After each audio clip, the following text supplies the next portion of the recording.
नमस्कार मित्रांनो, मागच्या लेक्चरमध्ये आपण आपल्या इंग्लिशच्या टेक्स्टबुकमधील 2.1 song of the open road ही famous American poet Walt Whitman यांची पोएम आपण बघितली। त्या पोएमचं आपण लाईन टू लाईन एक्सप्लेनेशन त्या व्हिडिओमध्ये बघितलेलं आहे। त्याची लिंक मी खाली डिस्क्रिप्शन बॉक्समध्ये दिलेली आहे। जर आपण तो व्हिडिओ बघितलेला नसेल तर तो नक्की बघा, कारण त्याच्याशीच रिलेटेड आपला आता हा आजचा पुढचा व्हिडिओ आहे, ज्यामध्ये आपण या पोएमवर म्हणजेच song of the open road या पोएमवर आपल्या HSCच्या परीक्षेमध्ये म्हणजेच 12वीच्या परीक्षेत कशा प्रकारचे प्रश्न विचारले जाऊ शकतात याच्यावरती आज आपण चर्चा करणार आहोत।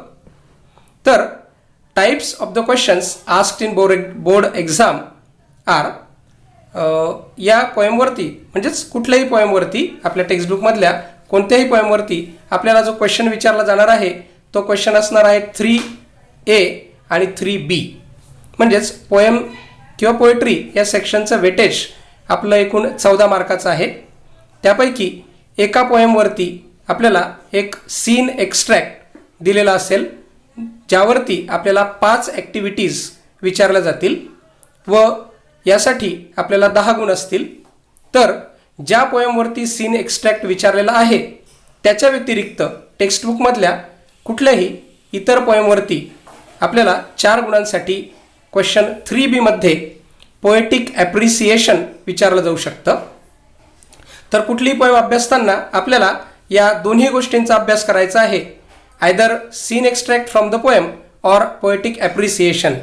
म्हणजेच कुठलीही पोएम आपल्याला एकतर 10 गुणांसाठी किंवा 4 गुणांसाठी परीक्षेमध्ये विचारली जाण्याची शक्यता आहे।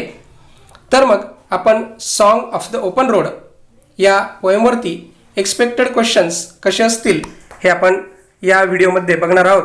चला तर मग सुरुवात करूया। या ठिकाणी क्वेश्चन 3A जर आपल्याला या पोएमवर विचारला गेला तर आपल्याला पोएट्रीमधील सीन एक्स्ट्रॅक्ट विचारलेला असतो, ज्यावर क्वेश्चन असेल read the following extract and complete the activities given below. It is for 10 marks. There are 5 activities. First activity means A1 is global understanding activity, which is for 2 marks. Then second activity is interpretation or inference type activity, which also carries 2 marks. Third activity is personal response. You have to express yourself in this activity. It also carries 2 marks. Then A4 is the poetic device activity. Here you are asked the figure of speech from the poem or the style of the poem. You may also asked about the rhyming pattern or rhyme scheme of the poem. And then the last one is a question or activity related to poetic creativity. And here you have to compose 2 or 4 meaningful lines on given subject, and this activity also carries 2 marks.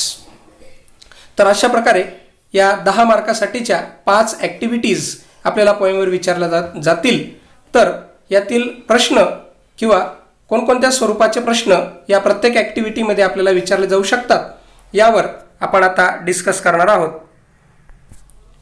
यातील पहिली जी activity आहे म्हणजेच A1 activity, जी global understanding या प्रकाराची आहे।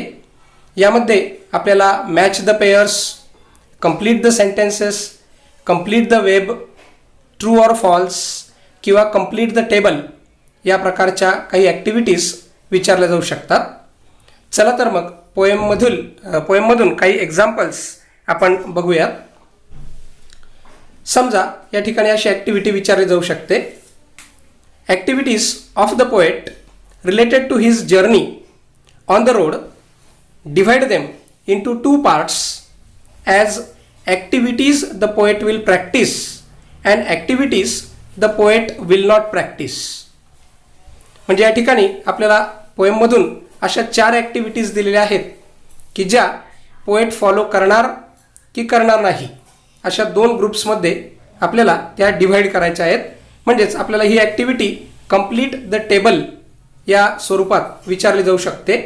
यात आपल्याला table दिलेला असेल आणि त्याच्यात एका साईडला आपल्याला दिलेलं असेल activities the poet will practice आणि दुसऱ्या साईडला आपल्याला त्या ॲक्टिव्हिटीज लिहायच्या आहेत ज्या पोएट विल नॉट प्रॅक्टिस. तर या ठिकाणी काही ॲक्टिव्हिटीज दिलेल्या आहेत. First is complaining about the discomforts during the journey.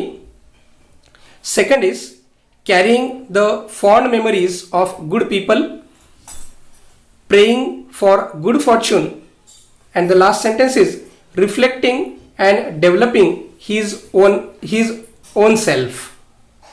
तर आपण जर पोएमचा नीट अभ्यास केलेला असेल तर आपल्या लक्षात येईल की यातील पहिली जी ॲक्टिव्हिटी आहे complaining about the discomforts during the journey, this practice the poet will not follow. तर हे सेंटेन्स आपल्याला विल नॉट फॉलो या टेबलमध्ये लिहायचं आहे.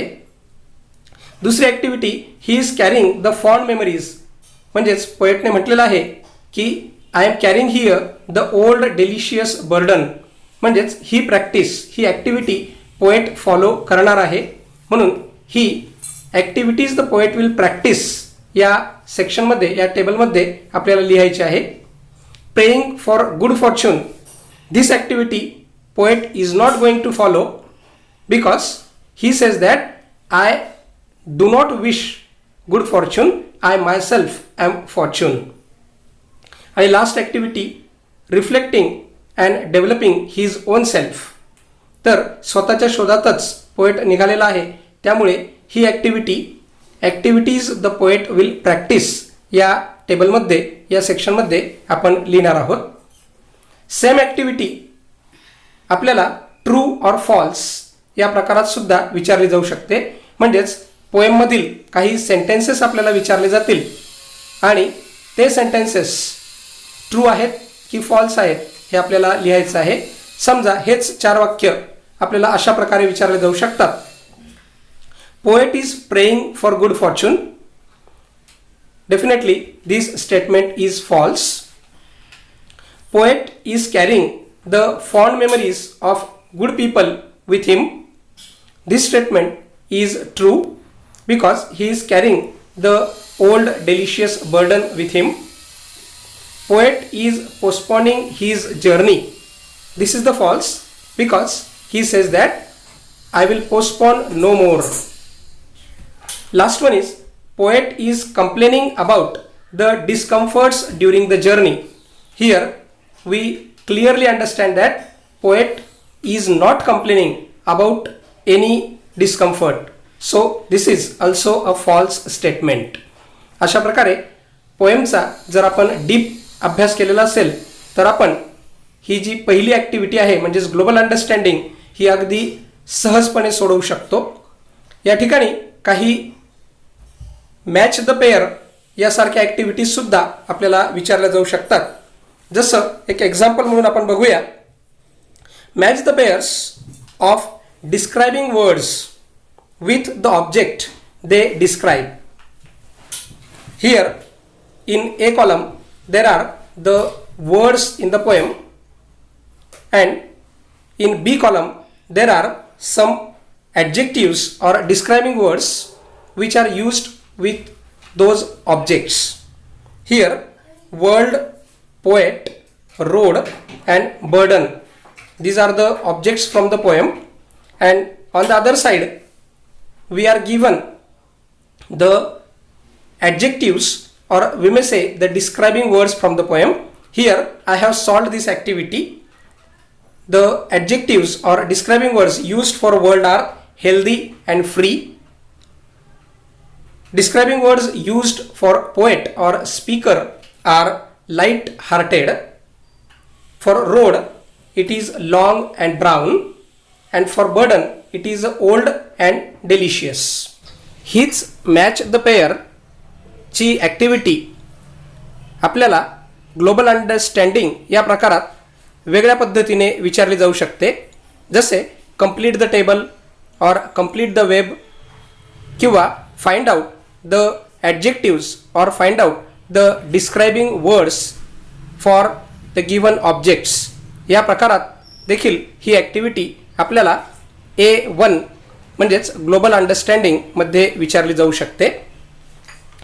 आपण आता दुसऱ्या ॲक्टिव्हिटीकडे जाऊ. A2 ॲक्टिव्हिटी, जी इंटरप्रिटेशन किंवा इन्फ्लुएन्स टाईप ॲक्टिव्हिटी म्हणून 2 मार्कासाठी आपल्याला विचारली जाणार आहे.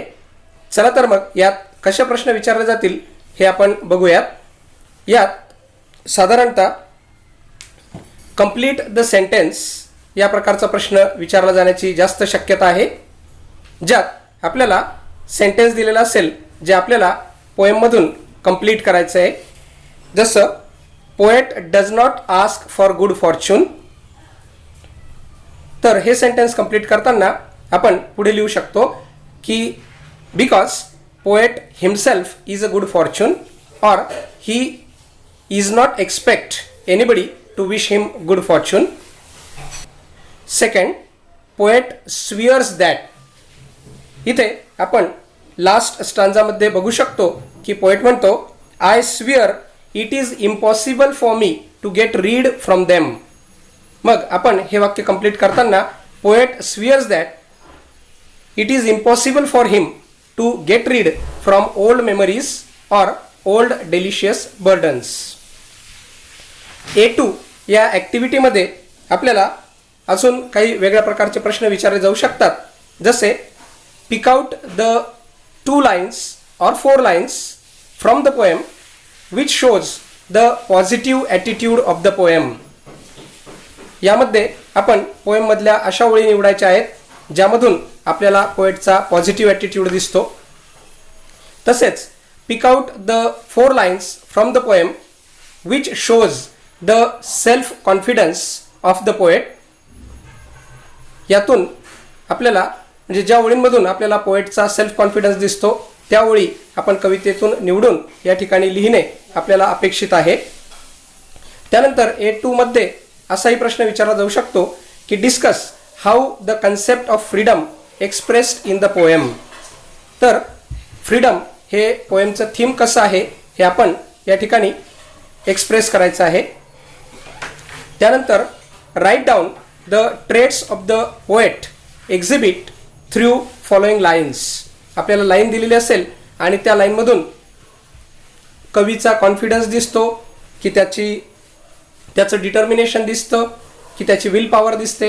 हे आपल्याला त्याचे ट्रेट्स म्हणजे त्याच्या स्वभावाची वैशिष्ट्ये आपल्याला या ठिकाणी लिहिणे अपेक्षित आहे. For example, henceforth I ask not good fortune, I myself am good fortune. या ओळीतून पोएटचा सेल्फ कॉन्फिडन्स दिसतो. Second, henceforth I whimper no more, postpone no more, need nothing.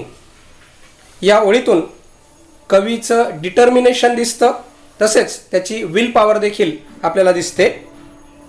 I don't want constellation any nearer. यात कवीला कुठल्याही कॉन्स्टलेशनची म्हणजेच कुठल्याही नशिबावर अवलंबून राहण्याची आवश्यकता वाटत नाही, म्हणून यात त्याचं सेल्फ रिलायन्स आणि सेल्फ सफिशियंट या क्वालिटीज आपल्याला दिसतात. तसेच I swear it is impossible for me to get rid of them. या कवितेतून त्याचं कन्फेशन दिसतं की तो भूतकाळामध्ये ज्या जुन्या आठवणी आहेत त्यांना नाकारायला किंवा त्यांना नाकारत नाही आहे. तसंच तो रिस्पॉन्सिबल असल्याचं सुद्धा आपल्याला या ओळींमधून दिसतं.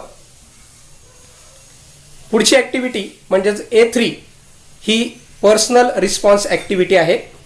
या ठिकाणी आपल्याला दिलेल्या विषयावरती जो पोएमशी रिलेटेड असेल आपलं मत मांडणं अपेक्षित आहे. यात साधारणतः अशा प्रकारचे प्रश्न विचारले जाऊ शकतात. Explain your views about the freedom, or the title of the poem is apt or suitable, express your views. Explain the preparations you make to set out for journey. या प्रकारचे काही प्रश्न आपल्याला A3 म्हणजेच पर्सनल रिस्पॉन्स या ॲक्टिव्हिटीमध्ये 2 गुणांसाठी विचारले जाऊ शकतात. यानंतरची जी चौथी ॲक्टिव्हिटी आहे ती आहे पोएटिक डिव्हाइस ॲक्टिव्हिटी. मी आधी चर्चा केल्याप्रमाणे यामध्ये आपल्याला figure of speech, rhyming pattern of the poem or the style of the poem याशी रिलेटेड प्रश्न विचारले जाऊ शकतात. तर ही पोएम एक फ्री व्हर्स पोएम आहे, त्यामुळे यात आपल्याला फ्री व्हर्स या पोएटिक स्टाईलबद्दल प्रश्न विचारला जाण्याची शक्यता आहे. या पोएमला रेग्युलर राईम स्कीम किंवा रायमिंग पॅटर्न नसल्यामुळे त्याच्याशी रिलेटेड प्रश्न आपल्याला विचारला जाणार नाही. फिगर ऑफ स्पीच या प्रकारात आपल्याला जे प्रश्न विचारले जातील साधारणतः ते कशा प्रकारचे असतील तर लाईन आपल्याला दिलेली असेल and find out the figure of speech from this line and give another example of same figure of speech from the poem. त्यानंतर या ठिकाणी असाही प्रश्न विचारला जाऊ शकतो, lines are given and match the pair with the names of figure of speech. म्हणजे आपल्याला काही ओळी दिलेल्या असतील आणि दुसऱ्या कॉलममध्ये आपल्याला फिगर ऑफ स्पीच दिलेले असतील आणि अचूक फिगर ऑफ स्पीच त्या ओळीत वापरलेलं ओळखून आपल्याला त्या जोड्या जुळवणे ही ॲक्टिव्हिटी देखील विचारली जाऊ शकते. तसेच name and explain the figure of speech यात ओळ दिलेली असेल, आपल्याला फिगर ऑफ स्पीचचं नाव द्यायचं आहे आणि ते फिगर ऑफ स्पीच एक्सप्लेन करायचं आहे. म्हणजे समजा ते जर रिपिटिशन असेल तर ते रिपिटिशन का आहे किंवा इन्व्हर्शन असेल तर ते का आहे हे आपल्याला एक्सप्लेन करायचं आहे. तर याचे एक्झाम्पल्स बघण्यासाठी आपण संपूर्ण पोएममध्ये कोणकोणते फिगर ऑफ स्पीच वापरलेले आहेत व ते कशा प्रकारे वापरलेले आहेत हे आपण बघूयात. साधारणतः या पोएममध्ये वापरलेले फिगर ऑफ स्पीच आहेत रिपिटिशन. तर बऱ्याच ओळींमध्ये आपल्याला रिपिटिशन हे फिगर ऑफ स्पीच वापरलेलं दिसेल. जसं सेकंड स्टांजाच्या फर्स्ट लाईनमध्ये henceforth I ask not for good fortune I myself is good fortune. Here is repetition because good fortune is the phrase or word repeated in the same line. Second example is henceforth I whimper no more, I postpone no more, need nothing. Here again the words no more are repeated in the same line. I carry them, men and women, I carry them with me wherever I go. या लाईनमध्ये clearly आपण आता repetition ओळखू शकतो. Carry them या वर्ड्सचं या ठिकाणी repetition झालेलं आहे. तर थोडक्यात रिपिटिशन म्हणजे काय तर एकाच ओळीत एकच शब्द जर पुन्हा पुन्हा वापरलेला असेल तर ते रिपिटिशन फिगर ऑफ स्पीच असतं. इथून पुढे आपण हे सहज ओळखू शकतो. त्यानंतर या कवितेत जे फीचर वापरलेलं आहे ते इन्व्हर्जन हे फिगर ऑफ स्पीच मोठ्या प्रमाणावरती या ठिकाणी वापर झालेला आहे. एक पोएटिक ब्युटी कवितेला मिळावी म्हणून इन्व्हर्शनचा वापर होत असतो. तर या ठिकाणी काही लाईन्स आपण बघूया ज्यामध्ये इन्व्हर्शन वापरलेलं आहे. Afoot and light hearted I took the open road. आता इन्व्हर्शन म्हणजे काय तर ॲक्च्युअल जी प्रोज ऑर्डर असते कुठली ओळ लिहिताना जी प्रोज ऑर्डर आपण वापरतो साधारणतः सब्जेक्ट वर्ब ऑब्जेक्ट किंवा ॲडव्हर्बियल वगैरे, तर ही प्रोज ऑर्डर इन्व्हर्स केलेली असते आणि म्हणून त्या ठिकाणी इन्व्हर्शन फिगर ऑफ स्पीच असतं. आता या ठिकाणी the word order is inverted, actual word order should be I took the open roads afoot and light hearted. Second line healthy free the world before me. The prose order in this line is inverted, actual prose order should be the world before me is healthy and free. Here again third example strong and content I travel the open road. The correct prose order of the line should be I travel the open road strong and content. Inversion नंतर पुढचं figure of speech आहे ॲलिटरेशन. याचा वापर देखील पोएममध्ये मोठ्या प्रमाणावरती झालेला आहे. The long brown path before me leading wherever I choose. Alliteration हे अतिशय कॉमनली वापरलं जाणारं फिगर ऑफ स्पीच आहे ज्याच्यामध्ये शब्दाच्या सुरुवातीचे साऊंड्स रिपीट होतात.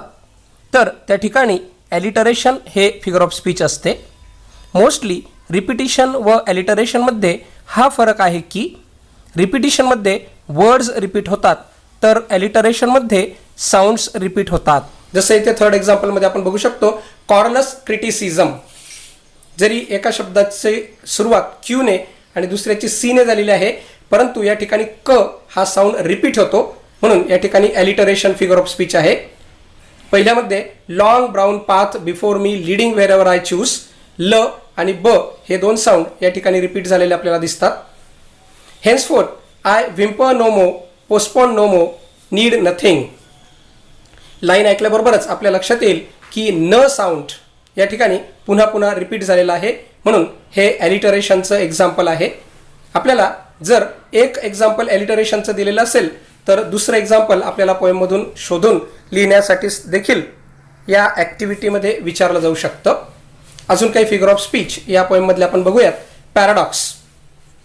Paradox is the figure of speech which shows that the absurd ideas brought together in a single line. आता absurd ideas म्हणजे अशक्य वाटणाऱ्या किंवा मूर्खासारख्या वाटणाऱ्या दोन वेगवेगळ्या संकल्पना जर एकाच ओळीमध्ये वापरलेल्या असतील तर तो पॅराडॉक्स असतो. जसं एक एक्झाम्पल आहे बघा इथे, steel here I carry my old delicious burden. आता या ठिकाणी बर्डन, ओझं, हे कधी डिलिशियस नसतं, कधी रुचकर नसतं, परंतु या ठिकाणी ही पॅराडॉक्सिकल कन्सेप्ट वापरलेली आहे. म्हणजेच दोन absurd ideas, burden and which is delicious, या एकत्र आणलेल्या आहेत. त्यामुळे या ओळीत आपल्याला पॅराडॉक्स हे फिगर ऑफ स्पीच आहे. पुन्हा याच ओळीमध्ये आपण ट्रान्सफर एपिथेट हे फिगर ऑफ स्पीचसुद्धा बघू शकतो, कारण डेलिशियस हे जनरली फूडसाठी वापरलं जाणारं ॲडजेक्टिव्ह आहे, जे ॲडजेक्टिव्ह या ठिकाणी बर्डन या ऑब्जेक्टसाठी वापरलेलं आहे. म्हणजे जेव्हा एखादं एपिथेट, एखादं ॲडजेक्टिव्ह जेव्हा ज्या गोष्टीसाठी वापरलं जातं त्याऐवजी इतर गोष्टीसाठी जर वापरलेलं असेल तर त्या ठिकाणी ट्रान्सफर्ड एपिथेट हे फिगर ऑफ स्पीच असतं. मेटाफर तर या पोएमच्या टायटलमध्येच आहे, कारण रोड हा एक ॲक्च्युअल रोड नाही तर तो जीवनाचा मार्ग आहे किंवा जीवनाचा प्रवास आहे. म्हणून song of the open road title itself is the best example of metaphor. Then again the same line which we discussed above, still here I carry my old delicious burden. ह्या ओळीत सुद्धा मेटाफर आहे, कारण या ठिकाणी ज्या old memories आहेत, ज्या जुन्या आठवणी आहेत, त्यांना या ठिकाणी बर्डनशी इम्प्लिसिटली और डायरेक्टली कम्पेअर केलेलं आहे. मेटाफर आणि सिमिलीमधला फरक तुम्हाला माहितीच असेल की ज्यावेळेस दोन गोष्टींना कम्पेअर करताना ॲज, लाईक, सो असे शब्द वापरून कम्पेअर केलेलं असेल तर त्या ठिकाणी सिमिली असतो, परंतु कुठलाही शब्द न वापरता जर डायरेक्ट कंपॅरिझन केलेलं असेल तर त्या ठिकाणी मेटाफर असतो. दोन ओळींमध्ये या ठिकाणी आपल्याला क्लायमॅक्स हे फिगर ऑफ स्पीच सुद्धा दिसतं. काही आयडियाज जेव्हा चढत्या क्रमाने लावल्या जातात त्या ठिकाणी क्लायमॅक्स हे फिगर ऑफ स्पीच वापरलं जातं. जसं या ठिकाणी henceforth I whimper no more, postpone no more, need nothing. The ideas are arranged in ascending order, so here is a climax. Second example, done with indoor complaints, libraries and querulous criticism. Here also ideas are arranged in ascending order, so it is a climax. Free verse या poetic form विषयी जर आपल्याला प्रश्न विचारला गेला तर आपल्याला जी टेक्स्टबुकमध्ये जी poem दिलेली आहे त्याच्या खाली फ्री व्हर्स या प्रकाराचं अतिशय व्यवस्थित विवेचन केलेलं आहे. ते आपण एकदा नक्की वाचा, म्हणजे फ्री व्हर्स विषयी जर कुठलाही प्रश्न आपल्याला परीक्षेत विचारला गेला तर आपण नक्की त्याचं उत्तर अगदी व्यवस्थितरित्या देऊ शकतो. त्यानंतर last activity F5, creative or this activity is really creative because generally we are asked compose 2 or 4 lines on given subject. Mostly आपल्याला सब्जेक्ट दिलेला असेल किंवा आपल्याला सांगितलं जाईल की compose any 4 lines of free verse, किंवा या ठिकाणी असाही प्रश्न विचारला जाऊ शकतो की 1 किंवा 2 ओळी आपल्याला दिलेल्या असतील आणि complete the poem or write your own 2 lines of the poem regarding the same idea. अशा प्रकारच्या ॲक्टिव्हिटीज आपल्याला पोएटिक क्रिएटिव्हिटी या प्रकारामध्ये विचारल्या जातील. अशा प्रकारे आपण आज या ठिकाणी आपला क्वेश्चन 3A हा song of the open road या पोएमवर कसा विचारला जाईल याबद्दल डिस्कस केलेला आहे. तर क्वेश्चन 3B म्हणजेच पोएटिक ॲप्रिसिएशन याविषयी आपण पुढच्या लेक्चरमध्ये माहिती घेणार आहोत. तर पोएटिक ॲप्रिसिएशन हा 4 मार्काचा प्रश्न कसा सोडवायचा हे आपण पुढच्या व्हिडिओमध्ये बघू. तोपर्यंत टेक केअर.